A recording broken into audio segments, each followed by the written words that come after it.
অনুরাধা লিখেছেন শরৎচন্দ্র চট্টোপাধ্যায়।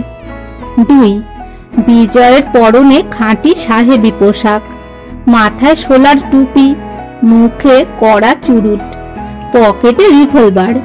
চেরির ছড়ি ঘুরাইতে ঘুরাইতে বাবুদের বাড়ির সদর বাড়িতে আসিয়া প্রবেশ করিল। সঙ্গে মস্ত লাঠি হাতে 2জন হিন্দুস্থানি দারোয়ান, অনেকগুলি অনুগত প্রজা, বিনোদ ঘোষ ও পুত্র কুমার। সম্পত্তি দখল করার ব্যাপারে যদিচ হাঙ্গামার ভয় আছে, তথাপি ছেলেকে নাড়ুগোপাল করার পরিবর্তে মজবুত করিয়া গড়িয়া তোলার এ হইল বড় শিক্ষা। তাই ছেলেও আসিয়াছে সঙ্গে। বিনোদ কিন্তু বরাবর ভরসা দিয়াছে যে অনুরাধা একাকী স্ত্রীলোক, কোনো মতেই জোরে পারিবে না। তবু রিভলভার যখন আছে তখন সঙ্গে লওয়াই ভালো। বিজয় বলিল, মেয়েটা শুনেছি ভারী বজ্জাত, লোক জড়ো করে তুলতে পারে। ওই তো গগন চাটুর্যের পরামর্শদাতা, স্বভাব চরিত্র মন্দ। বিনোদ বলিল, আগে তা তো শুনিনি। আমি শুনেছি। কোথাও কেহ নাই। শূন্য প্রাঙ্গণে দাঁড়াইয়া বিজয় চারিদিকে চাহিয়া দেখিল। বাবুদের বাড়ি বলা যায় বটে। সম্মুখে পূজার দালান এখনো ভাঙ্গে নাই, কিন্তু জীর্ণতার শেষ সীমায় পৌঁছিয়াছে। এক পাশে সারি সারি বসিবার ঘর ও বৈঠকখানা, দশা একই। পায়রা চড়াই চামচিকা স্থায়ী আশ্রয় বানাইয়াছে। দারোয়ান হাঁকিল, কই হ্যাঁ? তাহার সম্ভ্রমবিহীন চড়া গলার চিৎকারে বিনোদ ঘোষ ও অন্যান্য অনেকেই যেন লজ্জায় সংকুচিত হইয়া পড়িল। বিনোদ বলিল, রাধু দিদিকে আমি গিয়ে খবর দিয়ে আসছি বাবু, বলিয়া ভিতরে চলিয়া গেল। তাহার কণ্ঠস্বর ও বলার ভঙ্গিতে বুঝা গেল আজও এ বাড়ির অমর্যাদা করিতে তাহাদের বাধে। অনুরাধা রাঁধিতেছিল।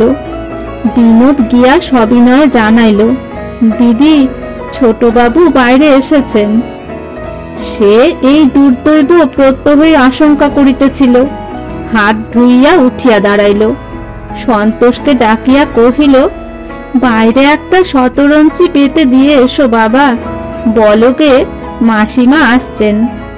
বিনোদকে বলিল, আমার বেশি দেরি হবে না। বাবু রাগ করেন না যেন বিনোদদা, আমার হয়ে তাকে বসতে বলগে। বিনোদ লজ্জিত মুখে কহিল, কি করব দিদি, আমরা গরিব প্রজা, জমিদার হুকুম করলে না বলতে পারি নে, কাজেই। সে আমি বুঝি বিনোদদা। বিনোদ চলিয়া গেল। বাহিরে শতরঞ্চি পাতা হইল, কিন্তু কেহ তাহাতে বসিল না। বিজয় ছড়ি ঘুরাইয়া পায়চারি করিতে করিতে চুরুট টানিতে লাগিল। মিনিট 5 পরে সন্তোষ বাহিরে আসিয়া ইঙ্গিতে দ্বারের প্রতি চাহিয়া সভয়ে কহিল, মাসিমা এসেছেন। বিজয় থমকিয়া দাঁড়াইল। ভদ্র ঘরের কন্যা, তাহাকে কি বলিয়া সম্বোধন করা উচিত সে দ্বিধায় পড়িল। কিন্তু দৌর্বল্য প্রকাশ পাইলে চলিবে না। অতএব পুরুষ কণ্ঠে অন্তরালবর্তিনীর উদ্দেশ্যে কহিল, এ বাড়ি আমাদের, তুমি জানো? উত্তর আসিল, জানি। তবে ছেড়ে দিচ্ছ না কেন? অনুরাধা তেমনি আড়ালে দাঁড়াইয়া বোনপোর জবানি বক্তব্য বলিবার চেষ্টা করিল, কিন্তু ছেলেটা চালাক চৌকস নয়। নূতন জমিদারের কড়া মেজাজের জনশ্রুতিও তাহার কানে পৌঁছিয়াছে। ভয়ে ভয়ে কেবলই থতমত খাইতে লাগিল। একটা কথাও সুস্পষ্ট হইল না। বিজয় মিনিট 5-6 ধৈর্য ধরিয়া বুঝিবার চেষ্টা করিল। তারপরে হঠাৎ একটা ধমক দিয়া বলিয়া উঠিল, তোমার মাসির বলার কিছু থাকলে সামনে এসে বলুক, নষ্ট করার সময় আমার নেই। আমি বাঘ ভালুকও নয়, তাকে খেয়ে ফেলবো না। বাড়ি ছাড়বে না কেন বলুক। অনুরাধা বাহিরে আসিল না, কিন্তু কথা কহিল। সন্তোষের মুখে নয়, নিজের মুখে স্পষ্ট করিয়া বলিল, বাড়ি ছাড়ার কথা ছিল না। আপনার বাবা হরিহর বাবু বলেছিলেন এর ভেতরের অংশে আমরা বাস করতে পারি। কোনো লেখাপড়া আছে? না, নেই। কিন্তু তিনি এখনো জীবিত, তাকে জিজ্ঞাসা করলেই জানতে পারবেন। জিজ্ঞাসা করার গরজ আমার নেই। এই যদি শর্ত, তার কাছে লিখে নাওনি কেন? দাদা বোধহয় প্রয়োজন মনে করেননি। তার মুখের কথার চেয়ে লিখে নেওয়া বড় হবে এ হয়তো দাদার মনে হয়নি। এ কথার সঙ্গত উত্তর বিজয় খুঁজিয়া পাইল না, চুপ করিয়া রহিল। কিন্তু পরক্ষণে জবাব আসিল ভিতর হইতেই। অনুরাধা কহিল, কিন্তু দাদা নিজের শর্ত ভঙ্গ করায় এখন সকল শর্তই ভেঙে গেছে। এ বাড়িতে থাকবার অধিকার আর আমাদের নেই।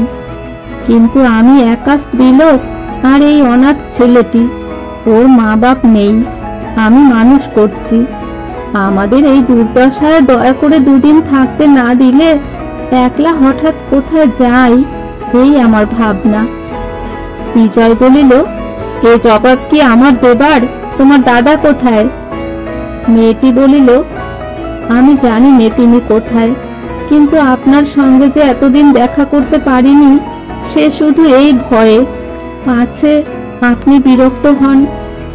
এই বলিয়া ক্ষণকাল নীরব থাকিয়া বোধ করি সে নিজেকে সামলাইয়া লইল। কহিল, আপনি মনিব, আপনার কাছে কিছুই লুকোব না। অকপটে আমাদের বিপদের কথা জানালুম, নইলে একটা দিনও জোর করে এ বাড়িতে বাস করার দাবি আমি করি নে। এই কটা দিন বাদে আমরা আপনি চলে যাব। তাহার কণ্ঠস্বরে বাহির হইতেও বোঝা গেল মেয়েটির চোখ দিয়া জল পড়িতেছে।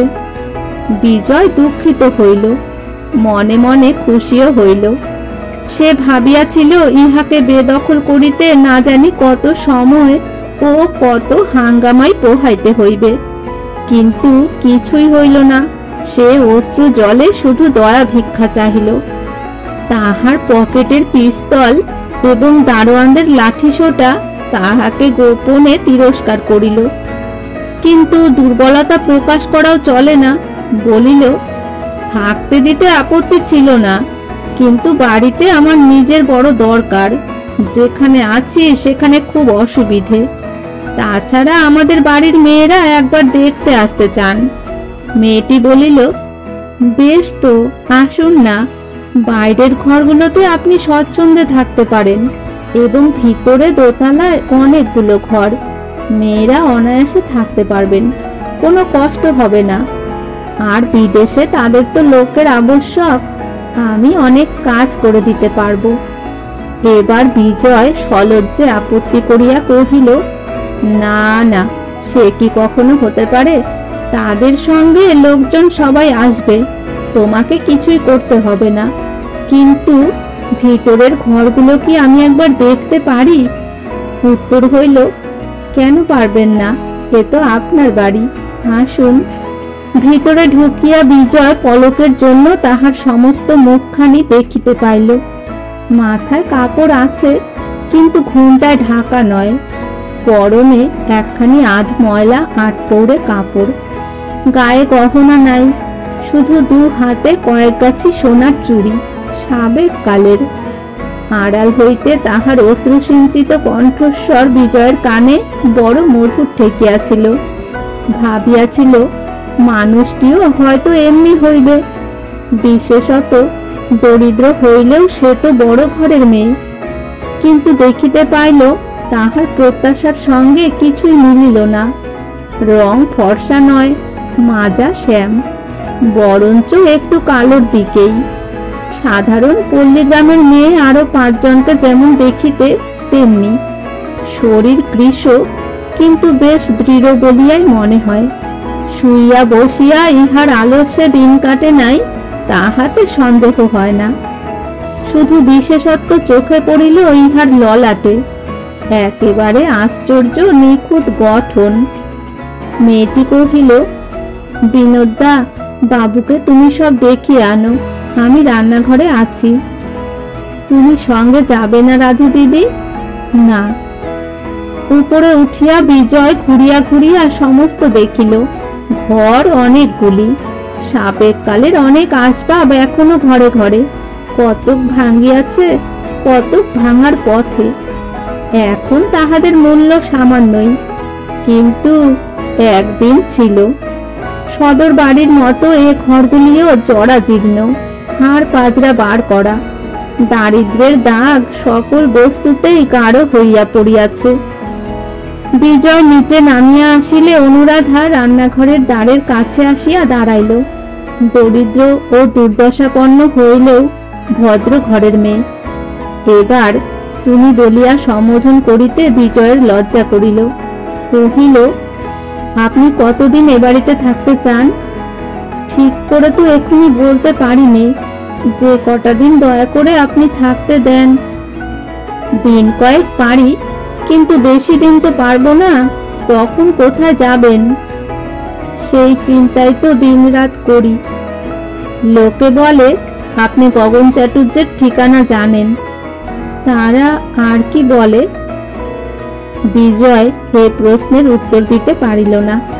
অনুরাধা কহিল, জানি নে তা আপনাকে আগেই বলেছি, কিন্তু জানলেও নিজের ভাইকে ধরিয়ে দেব, এই কি আপনি আদেশ করেন? তাহার কণ্ঠস্বরে তিরস্কার মাখানো। বিজয় ভারী অপ্রতিভ হইল। বুঝিল আভিজাত্যের চিহ্ন ইহার মন হইতে এখনো বিলুপ্ত হয় নাই। বলিল, না, সে কাজ আপনাকে আমি করতে বলিনে। পারি নিজেই খুঁজে বার করব, তাকে পালাতে দেব না। কিন্তু এতকাল ধরে সে যে আমাদের এই সর্বনাশ করছিল, এও কি আপনি জানতে পারেননি বলতে চান? কোনো উত্তর আসিল না। বিজয় বলিতে লাগিল, সংসারে কৃতজ্ঞতা বলে তো একটা কথা আছে। নিজের ভাইকে একটু পরামর্শ কি কোনো দিন দিতে পারেননি? আমার বাবা নিতান্ত নিরীহ মানুষ। আপনাদের বংশের প্রতি তার অত্যন্ত মমতা, বিশ্বাসও ছিল তেমনি বড়। তাই গগনকে দিয়েছিলেন সমস্ত শোকে। এ কি তারই প্রতিফল? কিন্তু নিশ্চিত জানবেন, আমি দেশে থাকলে কখনো এমন ঘটতে পারত না। অনুরাধা নীরব, কোনো কথারই জবাব পাইল না দেখিয়া বিজয় মনে মনে আবার উষ্ণ হইয়া উঠিল। তাহার যেটুকু করুণা জন্মিয়াছিল সমস্ত উবিয়া গেল। কঠিন হইয়া বলিল, সবাই জানে আমি কড়া লোক, বাজে দয়া মায়া করিনে। দোষ করে আমার হাতে কেউ রেহাই পায় না। দাদার সঙ্গে দেখা হলে এটুকু অন্তত তাকে জানিয়ে দেবেন। অনুরাধা তেমনি মৌন হইয়া রহিল। বিজয় কহিল, আজ সমস্ত বাড়িটার আমি দখল নিলাম। বাইরের ঘরগুলো পরিষ্কার হলে দিন দুই পরে এখানে চলে আসব। মেয়েরা আসবেন তারপরে। আপনি নিচের একটা ঘরে থাকুন, যে কদিন না যেতে পারেন, কিন্তু কোনো জিনিসপত্র সরাবার চেষ্টা করবেন না। কুমার বলিল, বাবা তেষ্টা পেয়েছে, আমি জল খাবো। এখানে জল পাবো কোথায়? অনুরাধা হাত নাড়িয়া ইশারায় তাহাকে কাছে ডাকিল। রান্নাঘরের ভিতর আনিয়া কহিল, ডাব আছে, খাবে বাবা? হ্যাঁ, খাবো। সন্তোষ কাটিয়া দিতে ছেলেটা পেট ভরিয়া শ্বাস ও জল খাইয়া বাহিরে আসিল। কহিল, বাবা তুমি খাবে? খুব মিষ্টি। না। খাও না বাবা, অনেক আছে, সব তো আমাদের। কথাটা কিছুই নয়, তথাপি এতগুলি লোকের মধ্যে ছেলের মুখ হইতে কথাটা শুনিয়া হঠাৎ কেমন তাহার লজ্জা করিয়া উঠিল। কহিল, না না, খাবো না, তুই চলে আয়।